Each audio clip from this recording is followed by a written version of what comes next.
దర్శక ధీరుడు రాజమౌళి వివాదాల్లో చిక్కుకున్నాడు. నా చావుకి కారణం రాజమౌళేనంటూ శ్రీనివాసరావు అనేటువంటి వ్యక్తి ఇప్పుడు ఒక సెల్ఫీ వీడియోని, ఒక లెటర్ని విడుదల చేసినటువంటి నేపథ్యంలో ఇప్పుడు ఆ సెల్ఫీ వీడియో తెలుగు చిత్ర పరిశ్రమలో తీవ్ర సంచలనంగా అయితే మారింది.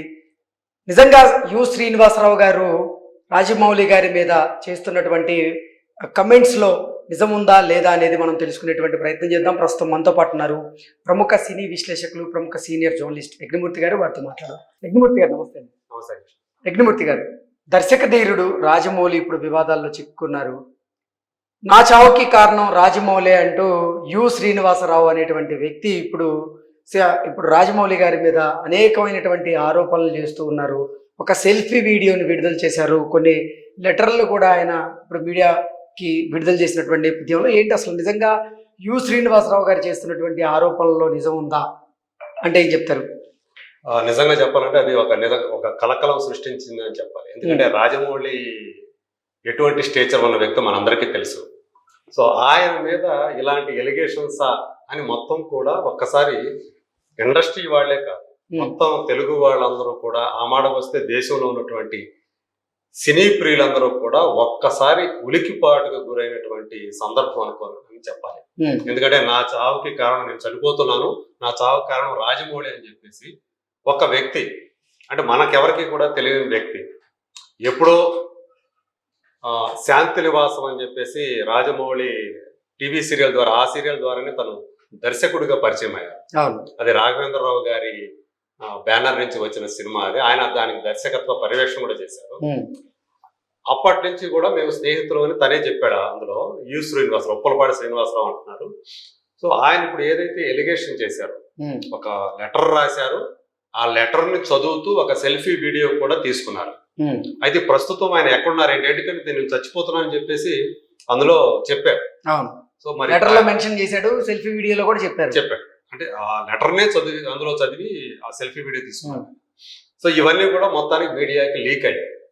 మరి ఇప్పుడు ఎక్కడ ఉన్నాడు ఆయన, ఏంటి, జీవించి ఉన్నాడా, ప్రాణాలతో ఉన్నాడా లేదా అనేటువంటి ఒక రకరకాల అనుమానాలు కూడా దాని మీద వస్తూ ఉన్నాయి.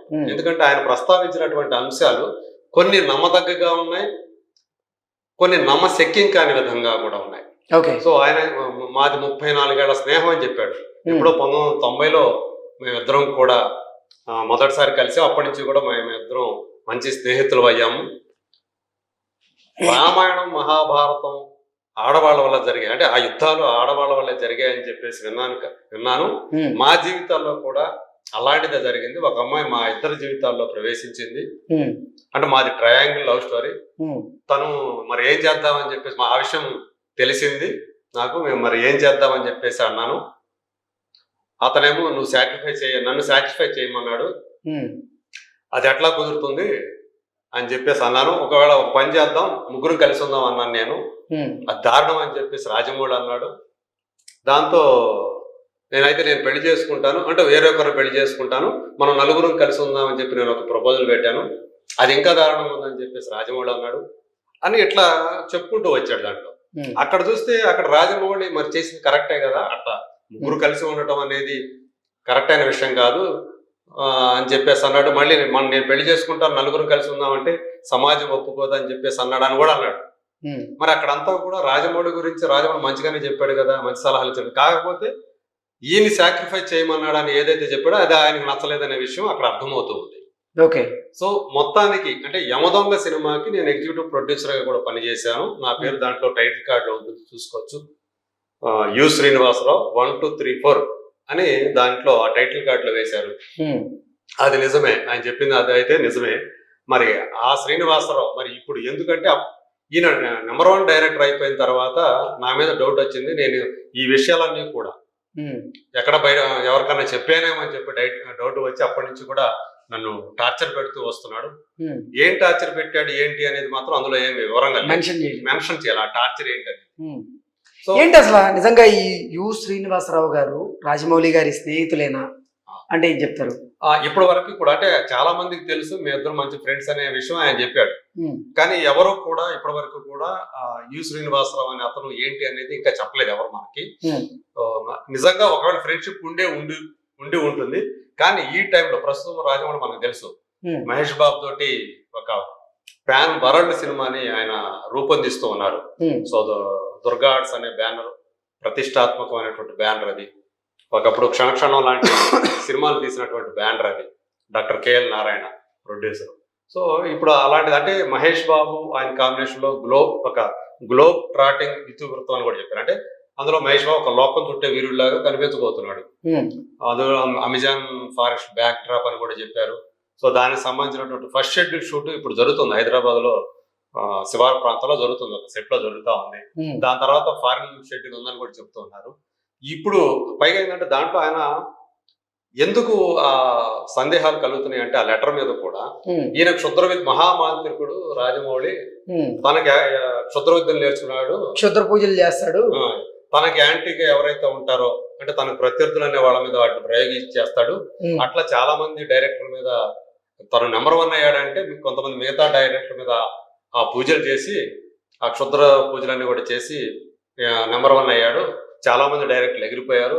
ఉమ్, రామ్ గోపాల్, పూరి జగన్నాథ్, గుణశేఖర్, వైవిఎస్ చౌదరి అని ఇట్లా కొంతమంది పేర్లు చెప్పాడు అందులో. ఉమ్, సో ఇది చాలా సందేహాస్పదంగా ఉంది.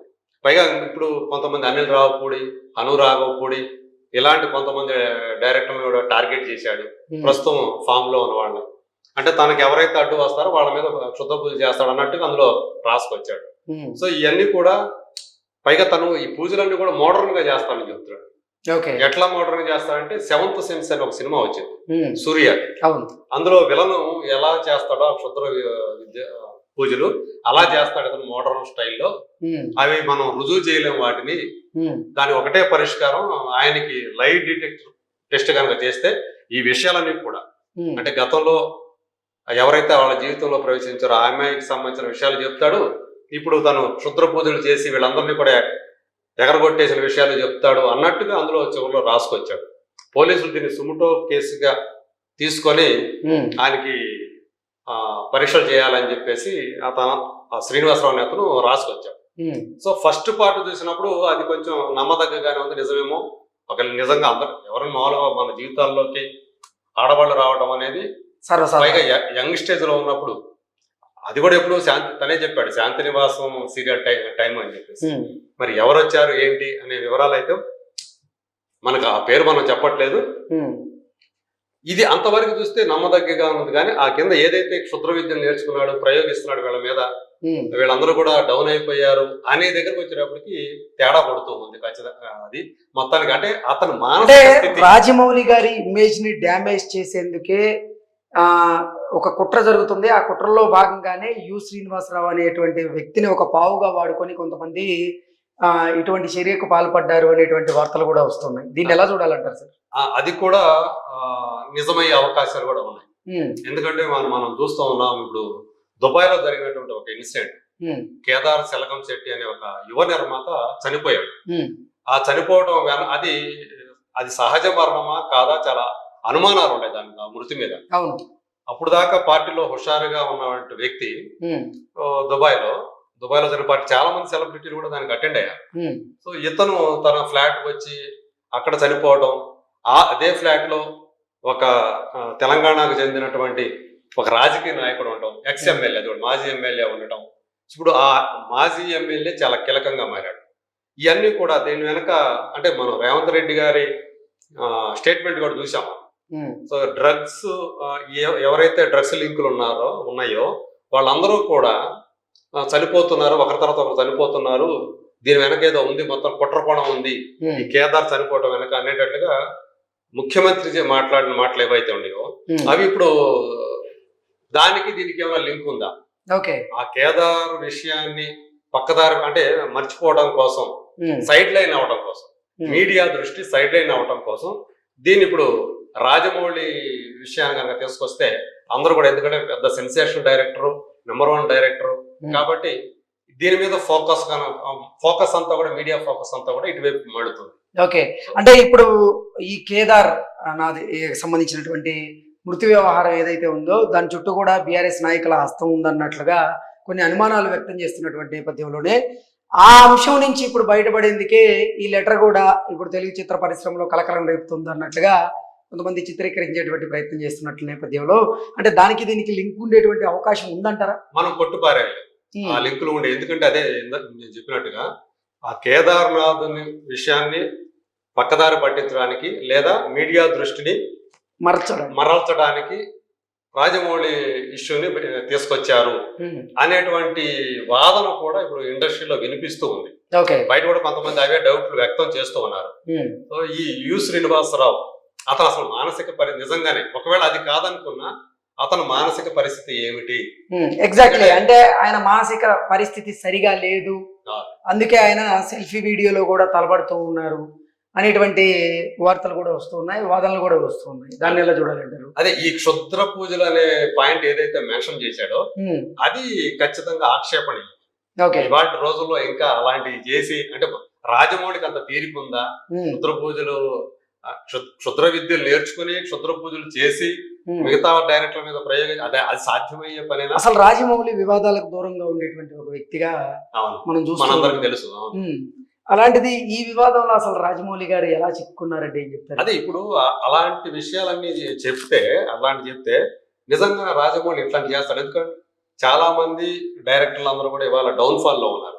ఆ డౌన్ ఫాల్ అవడానికి కారణం రాజమౌళి అనేటువంటి సందేహాలు కలిగే విధంగా ఆ లెటర్ లో విషయాలు ఉన్నాయి. చెప్పడం కూడా చాలా మంది దర్శకుల్ని రాజమౌళి తొక్కేస్తున్నారు అన్నట్టుగా ఎగిరిపోయారు. తాను నెంబర్ 1 డైరెక్టర్ అయ్యాడు. దాంట్లో అదే ఇప్పుడు ఆయన అందులో పేర్లు కూడా మెన్షన్ చేశాడు. వినాయక్, పూరి జగన్నాథ్, సురేందర్ రెడ్డి, వైవే చౌదరి, గుణశేఖర్, రామ్ గోపాల్ వర్మ, శంకర్. సో వీళ్ళందరూ కూడా శంకర్ అంటే ఇప్పుడు మన తమిళ శంకర్. సో వీళ్ళందరూ కూడా ఈయన క్షుద్ర పూజలు బలైన వాళ్లే అన్న రీతిలో ఇందులో రాసుకొచ్చాడు. మళ్ళీ ఇంకొక ఇప్పుడు యంగ్ డైరెక్టర్స్ కూడా ఆయన టార్గెట్ చేశాడు. ఇప్పుడు టార్గెట్ పెట్టిన వాళ్ళు అనిల్ రావుపూడి, హను రాఘవపూడి, అలాగే సుకుమారు, త్రివిక్రమ్ శ్రీనివాస్. సో వీళ్ళందరూ కూడా ఉన్నారు. తెలుగు చిత్ర పరిశ్రమలో ఉన్న టాప్ డైరెక్టర్ల మీద రాజమౌళి గారు క్షుద్ర పూజలు ప్రయోగించినట్లుగా ఈయన చెప్తా ఉన్నారు. దీంతోనే ఈ లెటర్ యొక్క క్రెడిబిలిటీ, ఈ విశ్వసనీయత మీద మనకి సందేహాలన్నీ రేకెత్తుతూ ఉన్నాయి. మరి నిజంగానే ఈ పోలీసులు ఇప్పుడు నిజంగా దీన్ని కేసు నమోదు చేసుకొని అసలు ఇందులో నిజానిజాలేంటి, యు శ్రీనివాసరావు ఎవరు, ఎందుకు ఇప్పుడు ఇలాంటిది బయట పెడుతున్నాడు, ఇలాంటివన్నీ పెట్టాడు అనే కోణంలో వాళ్ళు చెయ్యాలి నిజానికి. సో ఈ రోజుల్లో క్షుద్ర పూజలు చేస్తున్నారు ఏంటి అని నమ్మడానికి ఎవరు కూడా సిద్ధంగా లేరు ఇలాంటివి. ఆయనకు తను చేసుకుపోయే డైరెక్టర్ ఆయన. ఓకే, ఇప్పటికే తెలుగు చిత్ర పరిశ్రమలో యువ నిర్మాతగా ఉన్నటువంటి కేదార్నాథ్ అనుమానాస్పద స్థితిలో ఆయన దుబాయ్లో మృతి చెందడం, ఆ తరువాత ఆయన పేద పెట్టుబడులు పెట్టినటువంటి కొంతమంది బినామీలు కూడా గగ్గోలు పెడుతున్నటువంటి నేపథ్యంలోనే ఆ కేసును తప్పుదోవ పట్టించేందుకు ఈ అంశాన్ని తెర మీదకి తీసుకొచ్చారంటూ కొన్ని వార్తలు వస్తున్న నేపథ్యంలో అసలు నిజంగా శ్రీనివాసరావు గారు ఎక్కడున్నారు, ఆయన ఇప్పుడు నిజంగా సజీవంగా ఉన్నారా, ఆయన ఏం చేస్తున్నారు, ఇది ఎవరు ఆడిస్తున్నటువంటి డ్రామా అంటే ఏం చెప్తారు సార్? నిజంగానే ఇప్పుడు కేదార్కి చాలా మంది సినిమా సెలబ్రిటీలతో సంబంధాలు ఉన్నాయి. ఏ సంబంధాలు మామూలు పరిచయాలు కాదు. నిర్మాత, హీరో, నిర్మాత, దర్శకుడు ఇలాంటి సంబంధాలే కాకుండా ఆయనతోటి వ్యాపార లావాదేవీలు పెట్టుకున్నారు చాలా మంది. సో అవి కొన్ని 100 కోట్లే లావాదేవీలే ఉంటాయి అని కూడా వినిపిస్తూ ఉంది. ఎందుకంటే దుబాయ్ కేంద్రంగా ఇది జరుగుతూ ఉన్నాయి. దుబాయ్ లో చాలా మంది మన వాళ్ళు రియల్ ఎస్టేట్ లో పెట్టుబడులు పెడుతూ ఉన్నారు. సో ఈయన కూడా అక్కడ రియల్ ఎస్టేట్ వ్యాపారం చేస్తున్నాడని సమాచారం. ఎవరు? కేదార్. సో దాంతో చాలా మంది హీరోలు, పేరు పొందిన వాళ్ళు, డైరెక్టర్లు, నిర్మాతలు వీళ్ళందరూ కూడా ఆయన దగ్గర పెట్టుబడులు పెట్టారు. కొంతమంది హీరోలు ఆయన దగ్గర సినిమా చేస్తా అని చెప్పి డబ్బులు తీసుకున్నట్లుగా మళ్ళీ అవి వాపస్ ఇచ్చినట్లుగా, అలాగే ఒక స్టార్ డైరెక్టర్ కూడా ఆయన దగ్గర నుంచి అడ్వాన్స్ రూపంలో డబ్బులు తీసుకున్నట్లుగా మళ్ళీ అది తిరిగి ఇచ్చినట్లుగా వీటన్నిటి చుట్టూ కూడా ఈ కేదార్ మూర్తి తిరుగుతూ ఉంది. ఈ నేపథ్యంలోనే ఈ లెటర్ రావడం అనేది నిజంగా రెండింటికి లింక్ ఉంది అన్నట్లుగా పెద్ద ఎత్తున తీవ్ర చర్చ అయితే జరుగుతోంది. ఎంత అంటే ఆ విషయాన్ని పక్కదారి పట్టించడానికి లేదా సైడ్ లైన్ చేయడానికి, దృష్టి మళ్లించడానికి ఏదైతే జరుగుతున్నాయో అంటే ఇవన్నీ కూడా ఎక్కడైతే ఫోకస్ పెడతారేమో అని చెప్పి కొంతమంది, మీరు అన్నారు కదా, కొంతమంది రాజకీయ నాయకులు ఆ విషయాన్ని పక్కదారి పట్టించడానికి, దృష్టి మళ్లించడానికి ఈ విషయాన్ని ఇప్పుడు రాజమౌళి కనుక ఆ బయటికి తీసుకొస్తే అంతా కూడా దాని మీద పెడతారు ఇక ఫోకస్ అంతా అంటే రాజకీయ చదరంగంలో ఇప్పుడు రాజమౌళి గారు ఒక పావులా మారారు ఈ అంశంతో అని మనం భావించవచ్చా అంటే ఏం చెప్తారు? నాకు తెలిసి ఆయన